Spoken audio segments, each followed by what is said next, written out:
I got to get me one of them. Good morning, everybody. I'm Barkley. I'm an alcoholic. Good morning, you beautiful men. You. I said it last night. I'm a teacher, right? I teach. Doesn't make any difference what I teach, where I teach. What matters is when I teach. I teach a classroom about this size every Monday through Friday of teenagers at 7:05. Okay. A.M. in the morning. And I'm a morning person. So if I get annoying this morning, my name is Barclay for your four-step resentment, okay? I love this thing, and I love you guys. I love you, I love you, I love you. I'm so glad to be here. I'm really honored to be sitting up here with Scott and with John. This is the first time we've done anything together since 2010, I think, and that was the day I met John. I'm incredibly honored to be here. I really, really am, and I'm honored here to be with you guys. I truly am. So last night we went over, we went over steps 1 and 2, right? So what I want to start is on page 60, okay? We'll start on the ABCs. Because when I'm starting on a third step with a guy, what I like to do is start there. Okay, our description of the alcoholic, the chapter to the agnostic, that's what we've been reading, right? And our personal adventures before and after. I love that line. Because I don't know about you, but the reason I loved alcohol and all the other party favors, right, was because it was an adventure. You know what I'm saying? It was like, I don't know what's going to happen, but boy, it's going to be fun. Here we go, right? And that's before, and my sobriety has been an adventure. It's had ups and exciting and all this cool stuff, and it's had downs. I've burned my life absolutely to the ground. You know, it's had good, bad, but it's been an adventure, right? So in our adventures before and after make clear 3 pertinent, relevant to the particular matter at hand. Okay, sorry, teacher came out. Ideas. A, that we were alcoholic, right? And I think everybody in here can agree that we really are alcoholics, right? Okay, if you're not an alcoholic, this is your lucky day. You can go enjoy this beautiful day out there, right? If you are an alcoholic, this is your luckier day. You know, I got to tell you, when I first came in here, my sobriety day is January 1st. I didn't get in the rooms until January 7th. And there was this lady there that said, I'm so grateful I'm an alcoholic. Right? I'm just so grateful. And I just wanted to smack the taste out of her mouth. You know what I mean? I really did. Because it was just like, shut up.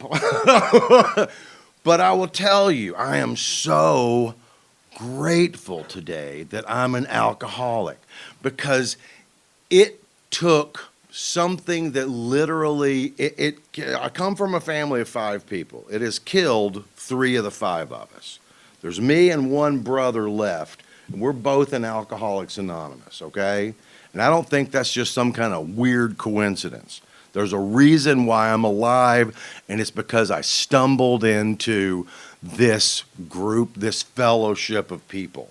And I'm so grateful.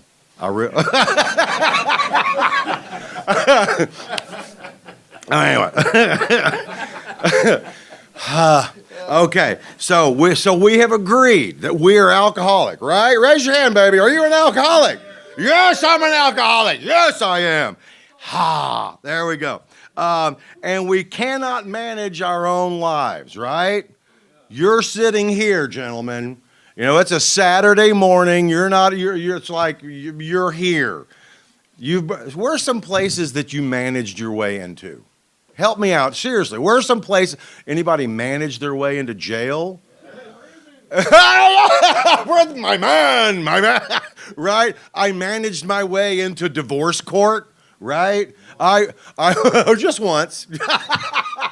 2 wives, right? 2 wives. I told you I was bringing a different energy this morning. This is my morning energy. So we are alcoholics and we cannot manage our own lives, right? We have agreed to that. We've agreed that probably no human power could have relieved our alcoholism, right? So somebody tell me some people that tried to control your alcoholism, please. Wives, yep. Huh? Mom. Oh, mom. They're really moody, those judges, right? You need to go do a thing, man. Therapist, right? Oh my God, I'd been to so many therapists when I finally washed up here, right? And not that there's anything wrong with it. Ex-wives, right? Children, all these people, me. I tried to manage my alcoholism, right? I know I messed up last night, but I really shouldn't do downs. Downs, I always get into trouble when I do downs and drink. Maybe I just need to do a little uppers at the same time, right? And you're gonna wibble, you're gonna go places, you're gonna swerve a little bit, but you're gonna get there. I cannot manage my own alcoholism, right? So, and see that God, I like to put it in present tense. God can and will if I just seek him. All I have to do is just seek him, right? It's like, God, dude, I'm sorry, I pray like an 11-year-old, right? Dude, I can't do this, man. right. I mean, honestly, I call my God, and please, this is not meant by any disrespect or anything. It just works for me, man. I call my God Gus, okay?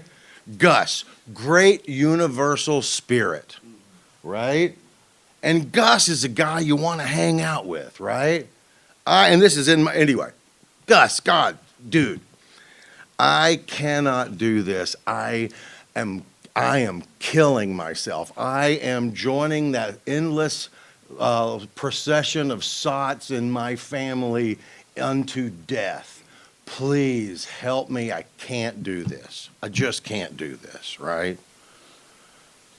So it tells me next. Am I convinced of that? I did look up something. Sorry, but I did look up something. Let me look. Boom, boom, boom, boom, boom, boom. The first being convinced. Convinced comes from the Latin word, Scott, your native tongue. Convincere. Convincere. I don't know. How do you pronounce that? Convincere. Okay, there you go. You're going to get a tongue hernia.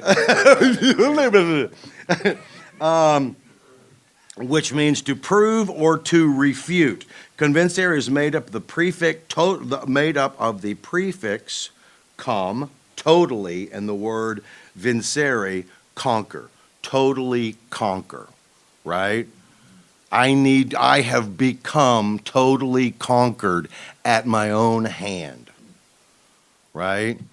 Then it goes into being convinced. We are at step 3, which is, and I'm going to read step 3, made a decision to turn our will and our lives over to the care of God as we understood him, okay? So I kind of want to walk through that step, okay? So we have made this decision. I have decided, looking at the facts of my life, right? I've spent the last 60 pages, I've spent the last bit of time looking at the wreckage that I have caused running my own life, right? So I am today, this day, I'm going to make a decision. I'm not doing anything yet. I've just decided. Scott, I'm going to ruin this one little bit, okay? The scissore thing. Yeah. Okay. Latin verb scissore means to cut. Right? Yeah. I'm Yeah. gonna let that Yeah. native language. The verb to decide comes from the Latin verb scissore, which means to cut. A surgeon makes an incision, he cuts in. I make a decision, I cut away. All the other options and acts upon the one I have decided. Right. So I have decided to turn our will and our lives. And I love the fact, and I know that some of it is that he's speaking in past tense and blah, blah, blah, and all that stuff. I am making a decision today to turn all my lives, all of them. Oh, not just my spiritual life, my financial life, my romantic life, all my lives. I'm making a decision today to turn our will, and maybe you guys can speak to will more fluently or whatever than I can, and our lives over to the care of God as we understood him. And again, like these guys were talking about so beautifully last night, I don't know who God is. I don't know what God is, but I have this inkling of an idea, right? I have this basic concept, God, and it's, you got to be doing this thing better than I'm doing it, right? You got to be doing this better than me. So I'm just gonna, I give up. I give up, right? So, which is we decided to turn our will and our life over to God. I'm going back to page 60. Sorry about that. Our life over to God as we understood him. And notice that between the time it does the summary of the step and where we are now, it takes away the care of. It just says, God, I don't care what you have in mind. You're in charge. I'm turning it all over to you. And then thank God it says just what do we mean by that and just what do we do. And it doesn't say just what do we think, what do we believe, what do we read. It says what do we do. And it gives me very explicit instructions over the course of the next few pages, right? The first requirement. So there are requirements, and apparently there's more than one, right? Because this is the first requirement, is we be convinced, right? I am, let me go back to that. I really like that. I just found that the other day. Totally conquered, right? We be convinced that any life run on self-will can hardly be a success. I invite you, you don't have to share out or anything like that. He just said share out. That's such a teacher word. Let's share out, shall we? God, sorry. Okay, if you're looking for a real straight and narrow, Scott is a dude that's like, I put X's and squares, right? And I love that about him. He's great. He's like a military guy. He goes, my brain goes all over the place, okay?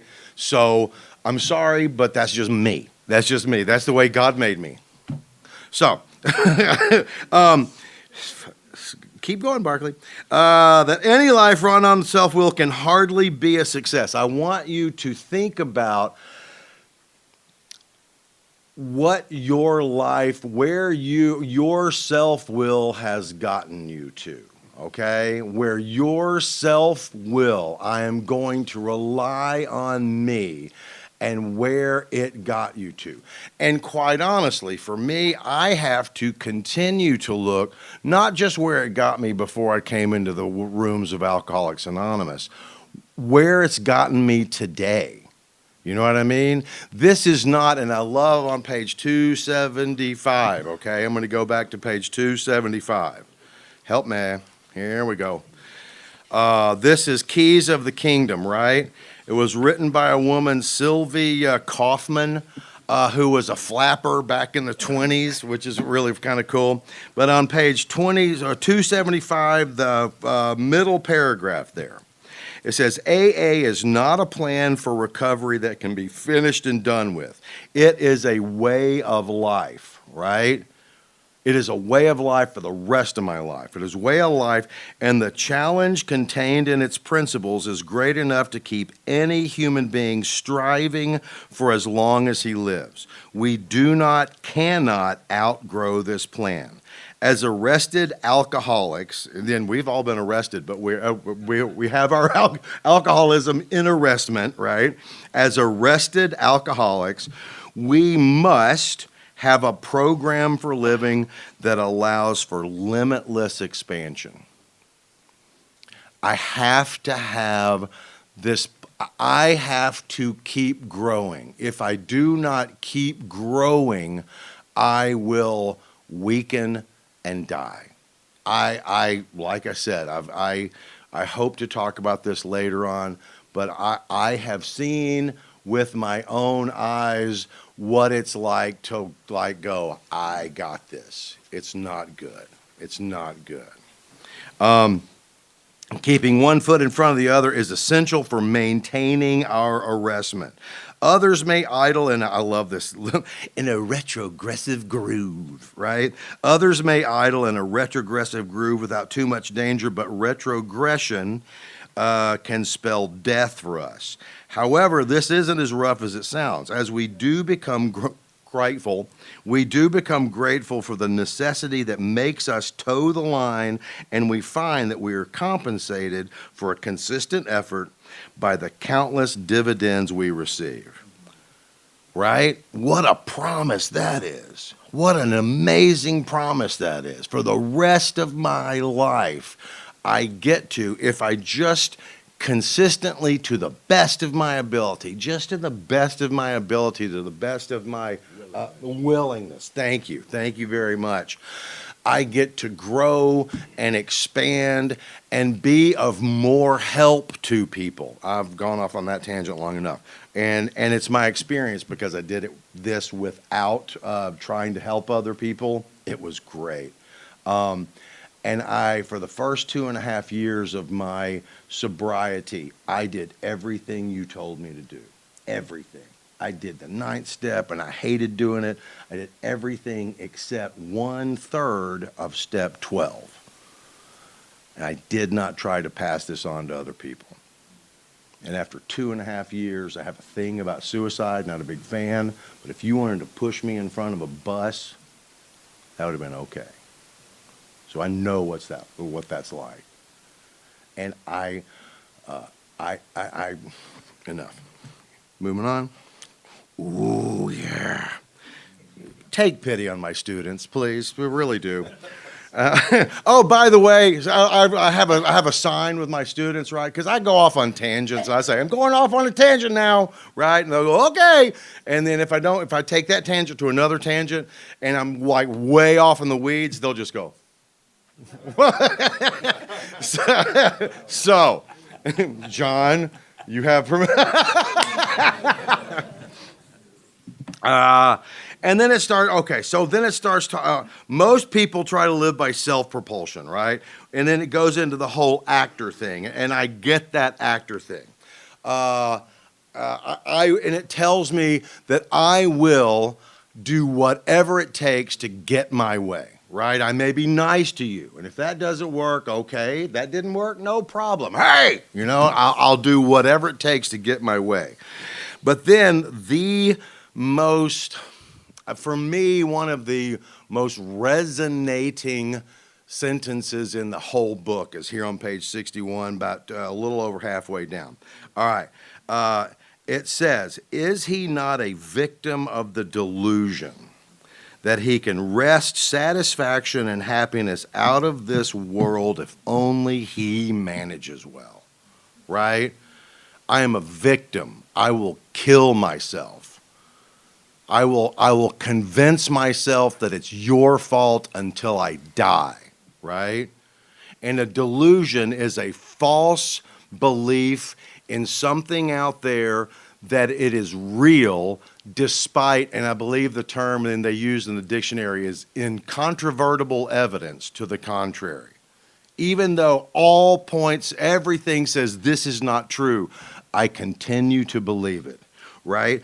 I am a victim of the delusion that I can wrest satisfaction. I love that rest thing. It's like the same root word as wrestle. I'm going to go, hey, life, I'm going to get happy. That's how I'm going to do it, right? I can wrest satisfaction and happiness out of this world if only I manage well. If only I could get X. If only my wife would give me more, right? if only I could get that girl. If only I could get rid of that girl. If only I could get this job. If only I could get this much in my bank account. Whew, then I'd be happy. And the problem with that is it's never, I might go, yay, for a minute. I might get her. I might get that job. But it never satisfies that hole, ever. So I turn my attention to the next delusion. And it's always a delusion. It never fills that hole, ever.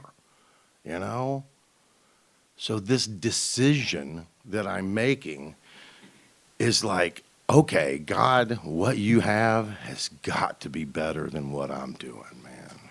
It's got to be better. I don't know. How long have I been talking? 20? Okay, cool. Hold on just a second. Okay. Okay. And then somebody, huh? 2 minutes and 43 seconds. Okay. No. I'll be honest with you, because here's what I'm kind of thinking, guys. What I like to do is have us go through this step, right? And if you're open to it, I would like for us as a group of men who are seeking to grow toward the men that we think God would have us be. I would like us to do the third step prayer together, okay? Okay? So I've taken up enough of my time. So John, if you want to take over, and then Scott, whomever, okay? Thanks, Barkley. John Edmonds, alcoholic. Man, I'm really just loving this weekend. I hope it's been good for you, but I really needed this weekend. I really did. I slept like a king last night, and I had warm water in my room. Making friends wherever I go, baby.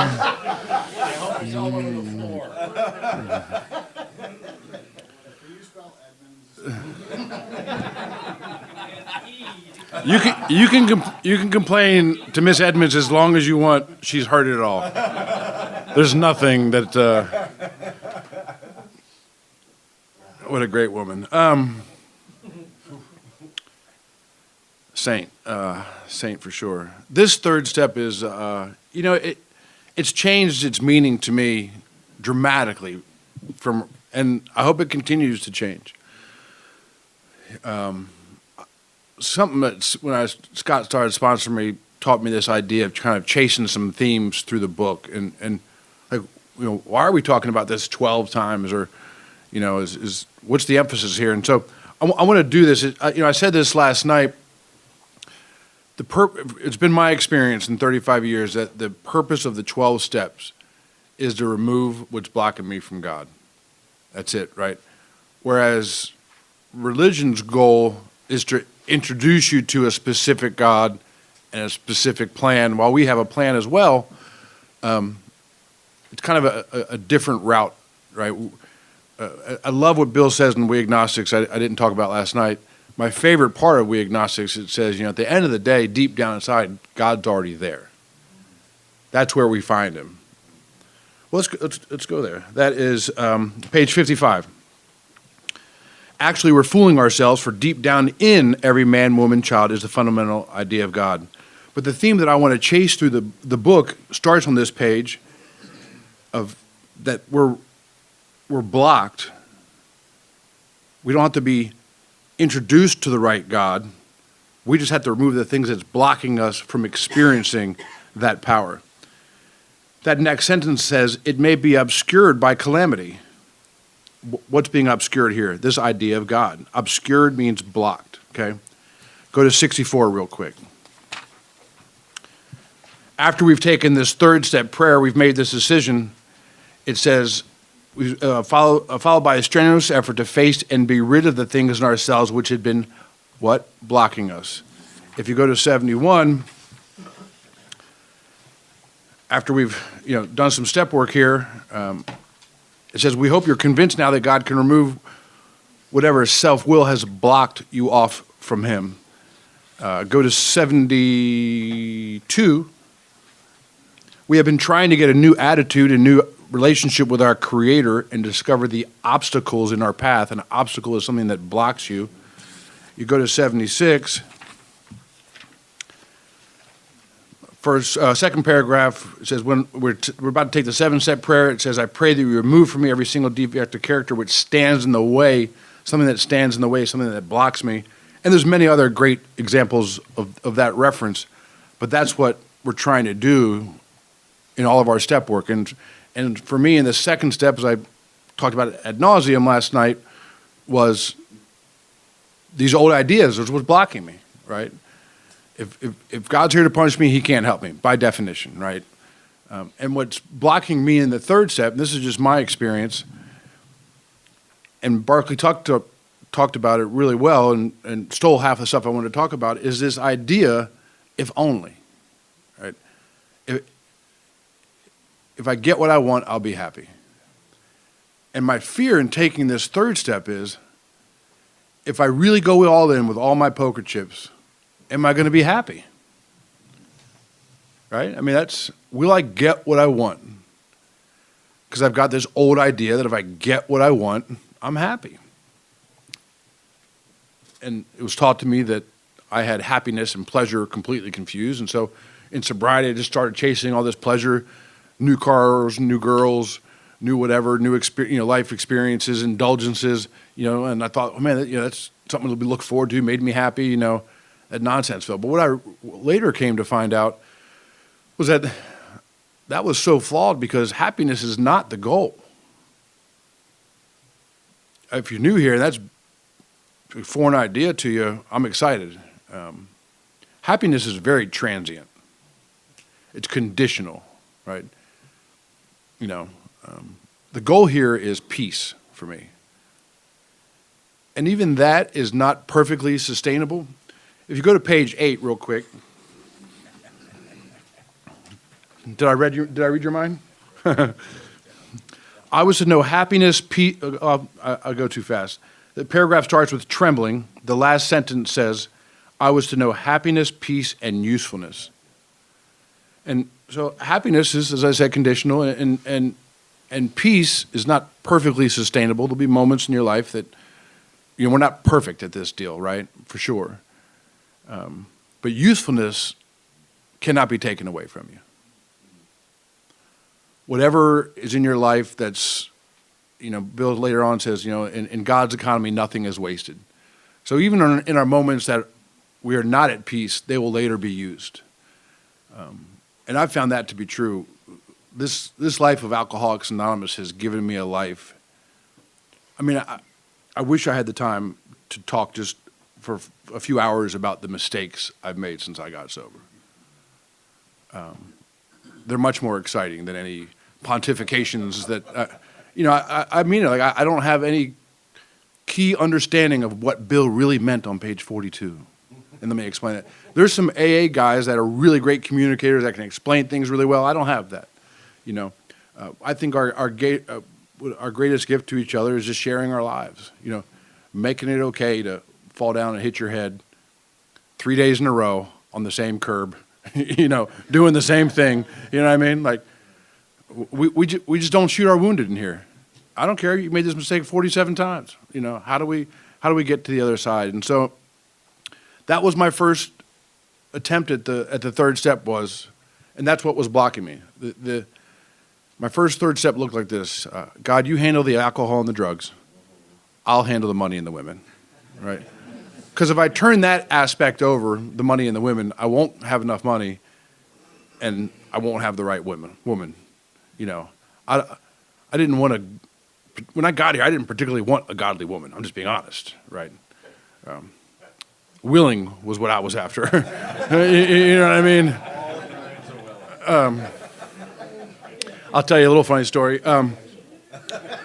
Talk about a godly woman. I had messed up my marriage pretty good. I'd violated my vows, and as my wife and I were working hard at saving our marriage, and I bought tickets to this marriage conference, marriage well-being conference. It's put on, I don't even remember, but some Christian organization, which I loved. And so, being an idiot, I bought front row seats, because this, I just filed bankruptcy, but I got front row seats, I mean? I'm going to get all of it. And we're standing in this right there, and this guy is talking about, finding an appropriate partner for life. And he says, do you know what the most important characteristics of your life partner is? And I said, oh, no. And he says, you want to have a holy spouse. And I looked at Renee and I said, you are screwed, And then he went on to define holy. He said, a holy person is someone whose God's power is on full display in their life. And I like that, because it didn't say, God's perfection or greatness or, and so I never declare to be a holy man, but I hope I can share my brokenness enough where you can see God's presence in my life, because any success is as a result of that. And there are often moments where I forget that. I forget what I believe on a regular basis, I wake up and I think I'm 200 pounds. I get on the scale and there's a different story. I mean? I am 235. Easy. So, and an early example of my self-ruin ride is this. I'm 18 months sober, and I just graduated out of this 6-month program at 16 months, and things are a mess. I've not taken the steps. I'm as restless, irritable as I'm more restless, irritable, and discontent than the day I got treatment. God loved them. They did their thing. We did not go through the book. We did not take the steps as indicated in the book. Great people. I love them today.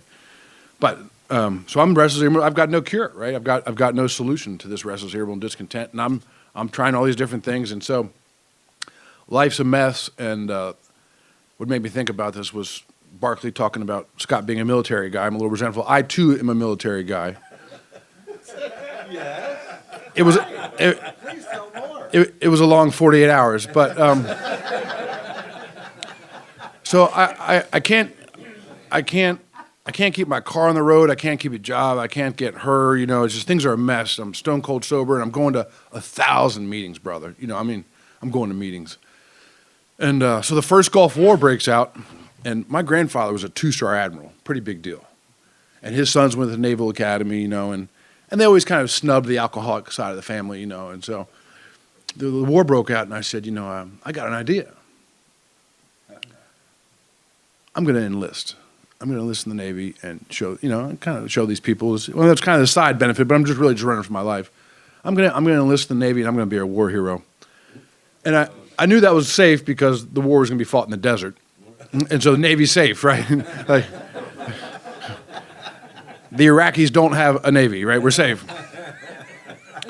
So I go down to the recruiter and I enlist after a noon meeting. And then I went and asked my sponsor if that was a good idea. Do you understand the progression of events there? I hope you noticed that.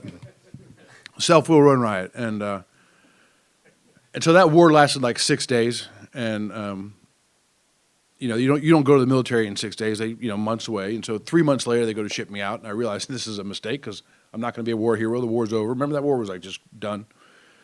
And you get there and they take all your belongings, they ship them home, they shave your head, and they march you basically for 48 hours. That's your introduction to the military. And, they're doing their deal. They're trying to break you down, and it didn't take long to break me down. And they didn't break me down to the point of willingness, though. But after 48 hours, the third day, they bring you into this room, this large auditorium. There's 1,000 guys. It's called the Moment of Truth Day. Any Navy guys in here? Okay. And they bring these 1,000 recruits in, and some officer comes, storming in, raising hell, and they leave you sitting there in Indian style just long enough to fall asleep because you really haven't slept in 40 hours. And so, you're doing this, the whole time, and drool's rolling down. And then the guy comes in, kicks the door in, throws a trash can lid, raising hell. Today's the moment of truth day. If you've lied to the United States Navy, we're going to find out. We're going to give you a dishonorable discharge. It's going to stay with you like a bad sexually transmitted disease. You will never recover from this. But if you're honest with us today, we'll let you go. So if you lied about your drug use, go into that corner. If you lied about psychiatric care, go into that corner. If you lied about being arrested, go into that corner. If you lied about being incarcerated, go into this corner. I throw my hand up. I got an important question. And this officer is so surprised. I swear to you, this is exactly how it happened. He was so surprised, he called on me. What is it, son? I said, well, where do you go if you lied about all four? Right? And he said, you come with me. And so, of my own willpower, the best I can do is serve my country for 48 hours, right? Because I remember when I went down and told my sponsor that I just enlisted, he's like, did you tell them the truth? Like, he knew there was no chance of, me getting in the military. He's like, did you tell them the truth? I'm like, well, my address was right. I mean, but I think I'm justified in that. And my self-reward and right, has ebbed and flowed throughout the year, right? I get lost in this idea that if I get what I want, if I just get here, it'll be okay. And I love how Rohr talks about that, He describes the two halves of life as this: we spend the first half of life kind of building this container that we're going to ride for the rest of our life. And that container, if you will, this vehicle, might be developing a military rank. I want to be a colonel. Or it might be being super fit. I'm going to be a fitness freak. Or I'm going to be a top executive, a C-suite executive. Or I'm going to be a superstar singer. That's the vehicle we're trying to build. And then in the middle of our life, and sometimes people don't get there, they realize that that's broken, that doesn't work. And then we spend the second half of our life trying to fill that vehicle that we created, this container, I think is the word that he uses. When I was about 10 years sober, I really got interested in different faiths, and I wanted to unify with my wife and how we were going to raise our kids, and so I became a Catholic. And this really describes kind of my version of the third step for many years. And so when you become a Catholic, it's a lengthy process. But during that process, you pick a saint that you want to emulate. Someone that you want to live the life that they did. And I chose St. Augustine. St. Augustine was an alcoholic womanizer, but that's not the reason why I chose him. As I was, coincidence, I was reading his life story, and he has this prayer that just resonates with me. And it resonates with me today. And the prayer was, God, please make me pure, just not right now. I want to be a spiritual dude like Scott. I want to feel baby Jesus every morning when I wake up. I want to have God just exuding out of my eyes and my mouth and skip down the road and, give all my money to charity. I want to be that guy, But self is just so intoxicating. I've just never been completely removed from this idea that in my current life, I wish I could tell you that this is old news. It is not. Self has not been defeated in my life. I mean, 2 years ago, I bought a boat that I knowingly was a bad idea. It was a nice boat. Thank you, brother. And I'm pretty sure if we had a group conscience in 5 minutes, I could convince all of you this is a pretty good idea. And the problem is my beautiful wife, who loves me so much, and she's like, I just want you to, we were talking about this decision about it. So we bought this house, we moved into Lebanon, which at first I used to pronounce Lebanon, and they corrected me. Somehow they didn't think I was local. and we're like, okay, we can afford this house, but we can't take on any new debt. We can't, we got to leave the credit cards alone. We can't take on new loans and can't take any debt. And 6 months later, I've got a $120,000 bass boat in the driveway. You know what I mean? Like, and I can convince myself why that's a good idea and how it's going to, I'm going to take all these newcomers out on the boat and it's a good idea, so, and that's what we hope to happen this weekend is for us to laugh at ourselves and laugh at each other. And thankfully I was able to correct that error and not have to sleep in it,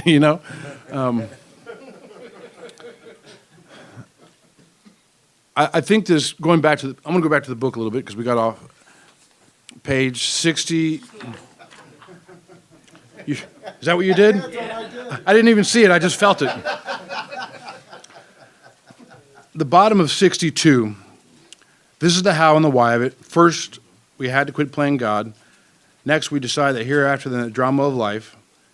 Now, the third step is a contract. And in the second step, in my mind, we get to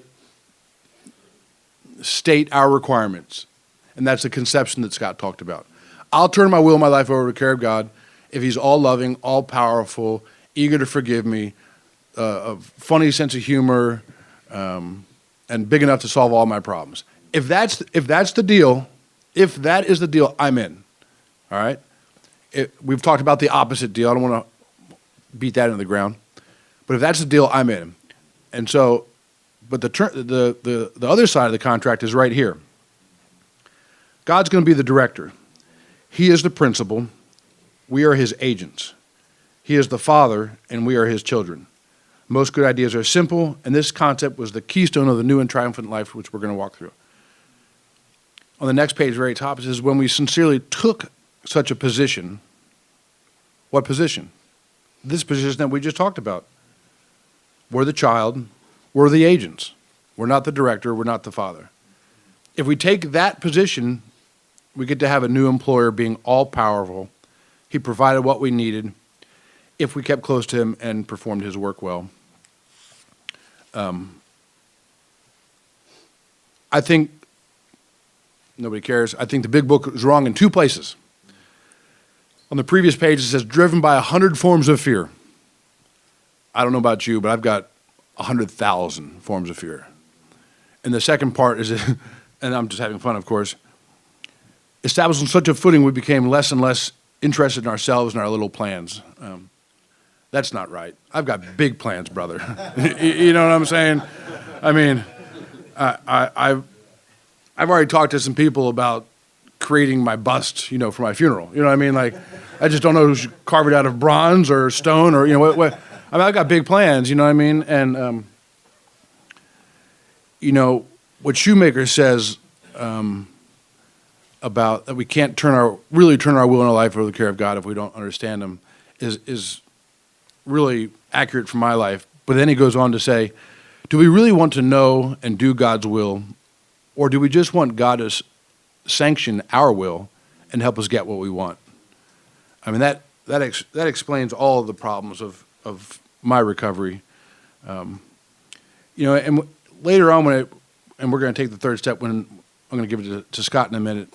I love how the third step prayer says, the wording was quite optional. I spent a lot of times in AA where my morning routine was the third step prayer and the seventh step prayer, which are great prayers. I just said them so often and so quickly, I wasn't even praying anymore. I just thought it was kind of like it was a check mark. I'm almost tricking God into keeping me sober. If I say these prayers, I'll get what I want. If I say this third step prayer and seventh step prayer, I'll get what I want. Well, I think that's kind of contradicting itself, isn't it?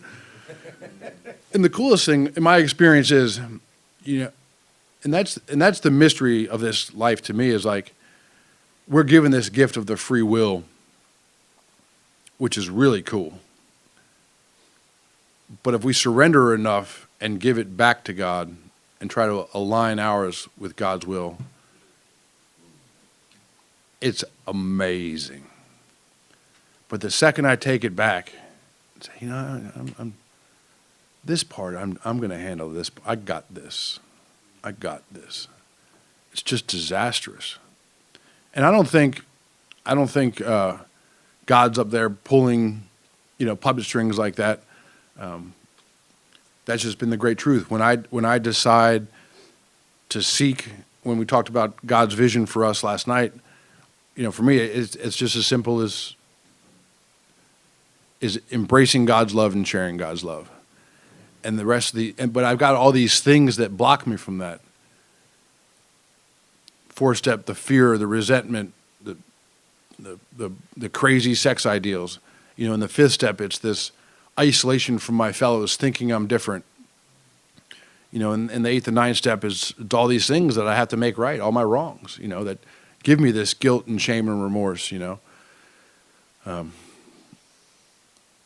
When I go through these steps and I get relief from some of these things, they don't get permanently removed by any stretch of the imagination. I get to bask in that sunlight that Bill talks about so beautifully. It's been my experience. I can't seek security and solidarity at the same time. They can't coexist for me. Security can come when I'm seeking God's will, and it does in a different way. Unfortunately, I've got this idea of worldly security. If there's enough money in the bank, or my kid's healthy enough, am I healthy enough? That's the type of security I want. But when I'm actively seeking those things, and those are the priority, I cannot seek God at the same time. You get one master, as they say. You can only serve one master. I had the opportunity to tag along with a friend, and we went to Russia to do 10 days worth of workshops. We spent 5 or 6 days in Moscow and 4 days in Siberia. AA has only been alive, I think, since 89 there. And but when we were in Siberia, we were there to celebrate the 9th anniversary of Alcoholics Anonymous in Siberia. That's a big deal. We were the first Americans it was their first conference, and we were the first Americans that had been to one of the meetings in Siberia. And Siberia is vast, and people came from all over it was really cool. They treated us like Bill Wilson and Bob had showed up. It's not the healthiest thing for your ego. But I tell you all that to say that when we were in Moscow, there was probably 300 or 400 people at this convention workshop thing that they did all weekend, and I was there with Joe Krogan, who's here next year, and we broke like 6 or 7 translators. They just would kind of like put their hands up and leave. It's really, most of you guys know now from Zoom, it's really tough leading a meeting with a translator. It's a different thing to talk about. But what was really interesting about that, like on the 5th guy that we broke, when he finally came back after, he wiped his tears away, he said, we don't have a word in Russia for a surrender. And I thought, well, Jesus, that's why there's so many drunks here, one of the things they really struggle with is the translation of the big book. Anybody who is a true Russian who spent a lot of their life there will tell you that the translation that World Services did to the best of their ability was garbage, and that's, and our book really doesn't use that word surrender either, but, I have to lay down, I have to surrender these old ideas, and that's the big one for me, is that somehow my life being situated the way that I want it to be will get me what I want, and when I can lay that down and seek something greater than that has been the key for me. I love in the Stand by the Door writing when he says, once you've tasted God, nothing but God can do. And that's really the trick, right? Like my experience is I can use my free will as much as I want, but the more I bring it back and align it with his purpose, the more beautiful it is and the more powerful that it is, So I'm going to let Scott close us out, and then we'll say the third step prayer together. Okay, yeah. Thanks. Hi, guys. I'm Scott. I'm alcoholic. I think the great dilemma facing most alcoholics to get to step 3 is, what if I turn it over to God and he does a lousy job with it? Because that's really, really what my concern is. That was really what it comes down to. Page 8, John touched on, I want to go a little bit deeper. So no, happiness, peace, and usefulness. Happiness, I get that. Aristotle said it's everybody wants to be happy. And I want that for myself, no question. Peace, yes, I want that for myself too. I want to be calm and peaceful in here. Useful. What is useful doing on that list? That's for them. No, it isn't. I can't find a direct route into happiness and peace. There are side effects of being useful. John talked about chasing a concept through the book. I can do that on having a good time in recovery. I give you 5 or 6 page of numbers. I can give you 5 that say some of what I know for sure ain't so. I can give you 5 that say I create my own trouble. The single theme runs wider and deeper through this book than any other is be of service, help others. There are over 50 references before you get to Dr. Bob's story to that. It's where the magic is. It makes no sense at all, and it works every time. And people ask me, how did you get through that cancer? I said, well, the first thing is I continue to pray for faith, because I need faith. The second thing is I worked hard on staying in today. The hardest assignment any of us will ever get is one day at a time, is to simply be here, to have my mind here where my feet are. My feet never go into the past, reliving victories, some of which may have actually happened, or race off into the future trying to figure it all out and plan B and plan C and whatever and all that. And they always stay right here, right now, between the claps, where the magic is. And when I do that, everything is fine. Everything is just fine. Page 6, I think any one of us could do over an hour on step 3 of them, just getting some pieces. But 62, it says driven by 100, driven, not mildly bothered on rare occasion, driven by 100 forms of fear. Fear is a deep concern I may not get my will at some time in the future. Self-delusion, I believe my own BS. I've only got 2 brain cells left. One of them creates BS, the other one buys it. Self-seeking, I'm full throttle after my will. Self-pity, poor me, I didn't get my will in the past. Poor me, I'm not getting my will right now. My sponsor said at this point, how would you like some good news? I said, man, I could go. He said, how would you like the best news you're going to get? I said, I'm open, baby, hit me with it. He said, so our troubles we think are basically around making. I don't think so. And I said, was that it, Jerry? He said, that was it. I don't get it.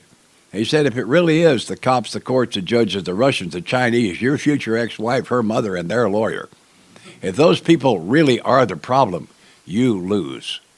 The good news is that you are the problem. And if you bring some willingness to this party, we can work on that. It did not seem like it at the time. I believe that that's one of the 2 best pieces of news I ever got. The other one was on page 46 where it said, God ain't mad at us.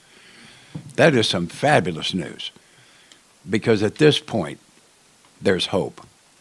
That's where the hope comes from. And I got from John some time ago.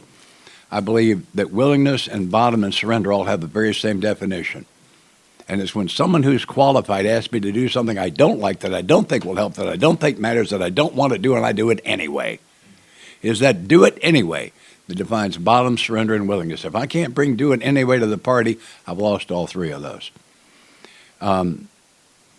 It says, above everything, I'm in the middle of 62. I've always wondered if that part was important. Above everything, be rid of the selfishness or it kills us. God makes that possible. I had a terrible time with that for my first 5 years. I thought we were insulting God. And then I got this, and this is what I believe today. I think when God put me in this body, one of the things he gave me was this thing called self-will. I think maybe he said, test drive this and let us know what you think. And I think because of that self-will, God limited how much he would intervene in my life. Now, I don't know this. I don't speak for God. This is just what I think. Because guys like me don't survive to get sober without some kind of divine intervention. I've got 2,500 hours of flying time in Air Force airplanes, mostly in command, and active alcoholism, figuring it out. I ain't supposed to be here. But there's got to be some divine intervention, but there's a limit. It's like God's wearing handcuffs. When I take a hard look at this, when I get to step 3, and say, you gave me this free will thing, and I gave it a test drive, no thank you. I would like to trade it in on your will, sight unseen. It can't be as bad as mine. And I believe God will honor that gift of free will that he gave me all the way to my grave. If I insist on it, I bet everybody in this room has seen that at least once by now. You're going to if you haven't. Yeah. But when I go to here and say, I'd like to trade mine in on yours, and I'm going to try not to have any questions, I'm going to try not to have any complaints. I will not be successful on either of those, so that will be my mission. When I do that, it releases God from the gift he gave me of free will to intervene more in my life. Can't quantify that. It's been my experience. That's what I think happens. So we're not insulting God. We're actually honoring the fact that he gave us this free will thing. And the question is, I say I was kind of like the tomcat was making love with the skunk. I never got all I wanted. I thought I just enjoyed all I could stand. So if you enjoyed all you can stand to your self-will, then we have a third step for you here. It's an opportunity to make a decision to make some changes here. My sponsor also told me, he said, if we could, in fact, turn our will and lives over to God or to the care of God at step 3, we would have a 3-step program. What could be left after that? The directions for accomplishing the decision are numbered 4 through 12. And the evidence is the first line on 12, spiritual awakening.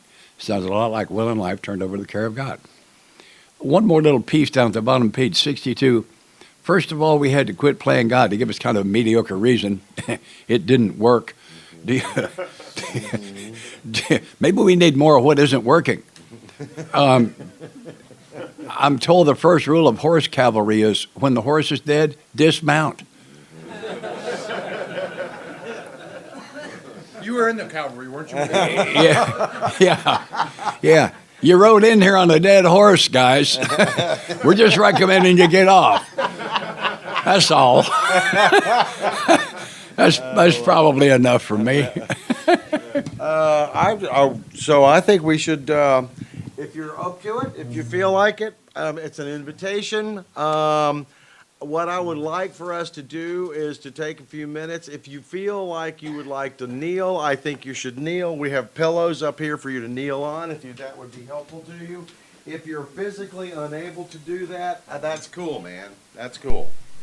But I would like for us, as a group, to think about how life is when we're running it, and maybe take this moment to dismount.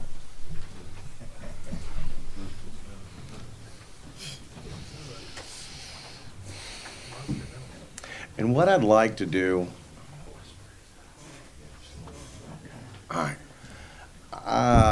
just something that we do at my home group. I hope you don't find this weird or anything, but what we do is we kind of whisper slowly the Lord's Prayer and the Serenity Prayer, and I think I'd like for us to whisper the third step prayer together slowly after a moment of silence.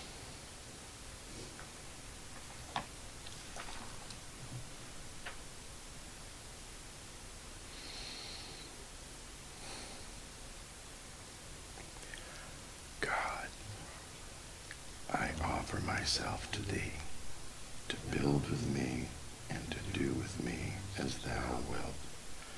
Relieve me in the bondage of self, that I may better do Thy will. Take away my difficulties, that victory over them may bear witness to those I would help of Thy power, Thy love, and Thy way of life. May I do Thy will always.